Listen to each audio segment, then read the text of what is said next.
Good morning po muli sa atin. So, I just want to appreciate God's gift sa atin sa umaga pong ito. Ano yun? Magandang panahon. Yan. Maganda po ang weather, no?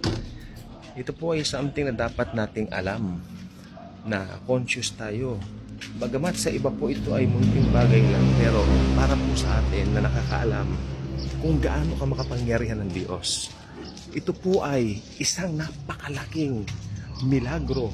Bawat araw is a miracle, sapagkat bawat umaga makikita po ninyo na kasinagang araw. Napakaganda po nito. Huwag po sa natin kalilimutan yan, mga kaibigan. Okay? Dahil tayo po ay create ng Diyos para purihin siya o para malaman natin na mahal niya tayo, no? Nandito tayo para bigyan ng parangal lagi ang nag-create sa atin. Yan ay walang iba kundi ang Diyos sa pamamagitan ng Panginoong Hesukristo. So yes, na-appreciate ko lang po ang ganda ng panahon. Tingnan po ninyo.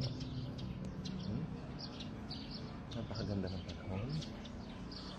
Diba? Palibot natin. Ang ganda ng panahonan. Regardless of yes. Kita niyo mo. Yes, I mean sometimes small things like that hindi natin napapansin, because we are longing or we are desiring more na parang wala ka ng kapayapaan, na parang yung maliliit na bagay na na-echapper mo. Tandaan nyo to, great things and small things comes from Jesus. Alam po ba natin ito? Ang buong katotohanan na yan. Okay, today is Saturday, a weekend. Kalimitan kapag ka-weekend, especially nung nag-aaral pa po tayo, mga pupil tayo, mga bata tayo, diba? We're so excited. Friday afternoon pa lang. Pag-uwi natin, especially yung mga magulang natin, nagtatrabaho sa malayo, tapos makakasama natin muli, no? Sa weekend, laki ng tiyan ko, tayo po ay masayang-masaya sa mga bagay na yan. So sana, small things like that, huwag natin kalilimutan ipagpasalamat sa Panginoong Jesus. Okay, so matuto tayo. Let's make it a habit. Pag morning pa lang, thank you, Jesus, for this morning. Thank you, Jesus, because today will be a great day. Thank you, Jesus. Ayan, yung something na dapat alam natin na in control siya. Dahil mahal mo ko, hindi ako mababad trip. Dahil mahal mo ko, hindi ako magiging negative thinker. Dahil mahal mo ko, magiging Jesus conscious ako lagi. Yun. Pag ganyan na ang mentalidad mo, oh boy, oh, talagang grabe. Wow, you are growing in Christ. You are growing in the Lord. Come on. It's only a matter of putting aside the old mentality, negativities, being paralyzed with fear.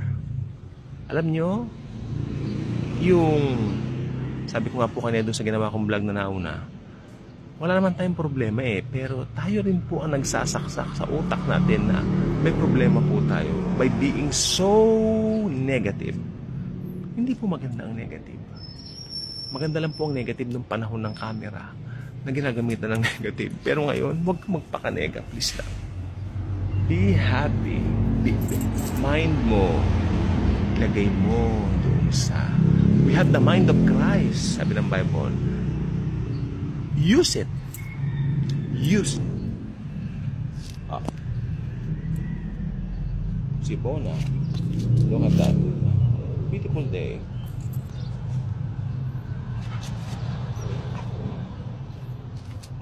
Mag-ina po yan. Ito ang nanay. Si Whitney. Ito ang nanay yung anak yun. Oh. Look at that. See? Another one. Benji.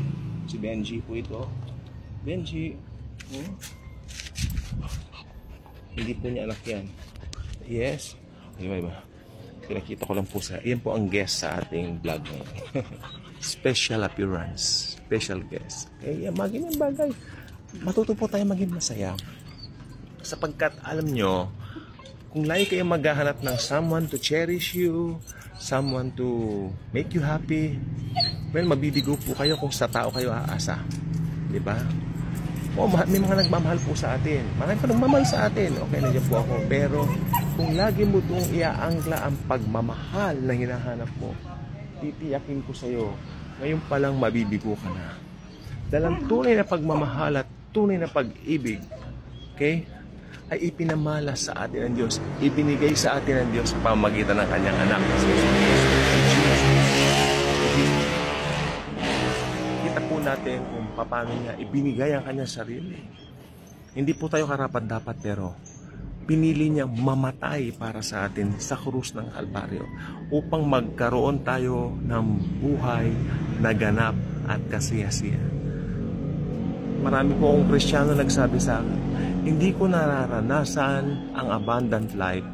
Yung isang minementor ko dati, yung isang, sabi niya, Pastor, hindi ko nararanasan ang buhay na ganap at kasiyasiya. Alam niyo, nung una, aminin ko, hindi ko alam ang sasagot ko. Kasi during that time po, talagang marami rin akong iniisip. Kaya nung bigla niyang tinanong sa hindi ko alam ang sagot. Pero ngayon, alam ko na ang sagot. Alam niyo kung anong sagot? Bakit hindi ko nararanasan ang abundant life? Isa lang po ang sagot. Dahil tinatanggal mo ang focus mo kay Jesus.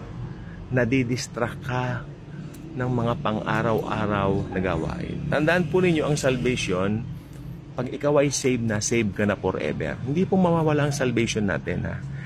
Hindi po nawawala ang salvation dahil ang may hawak nito ay ang Diyos. Okay? Pero, habang nandito ka sa lupa, ang tawag doon ay sanctification. Nasa-sanctify po tayo dito. Pag ikaw ay gumising ng maaga at nakapokus ka kay Kristo, kay Lord Jesus, nakapokus ka kay Jesus, buong araw mo ay magiging maganda. Dahil hihilingin mo sa Panginoon na, Lord, sana buong araw, lagi akong maging Jesus conscious. Pero pag hindi, at ikaw ay nabaling sa iba, sa mga problema na hindi naman totoong problema, nagsisimula ka na Tandaan niyo po si Pedro. Di ba nung minsan nasa bangka po sila, nagkaroon ng parang bagyo? Takot sila. May bumabagyo, mamamatay na tayo, gano'n. Pagkatapos, pagtingin nilang gano'n, may lumalakad na parang multo, sabi nila. Multo? No, sabi ni Jesus. This is me. Okay? Do not be afraid. Ako ito, kanya. I am here, ani Jesus. It is I. Do not be afraid. Then si Peter, sabi niya, Lord, kung kayo po yan, hayaan po ninyong lumakad din ako dyan. Papunta sa inyo. Sabi niya gano'n.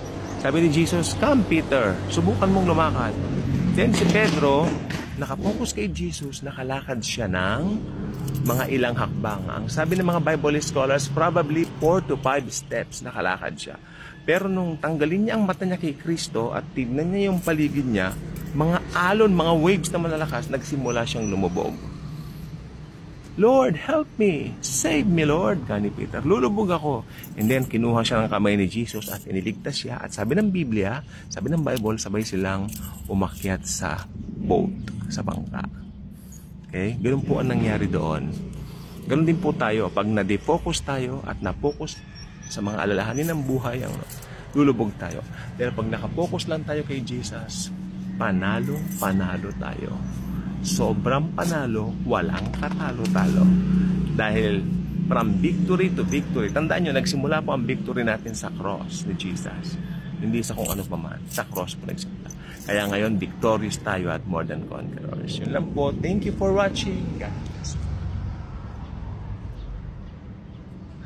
Salamat!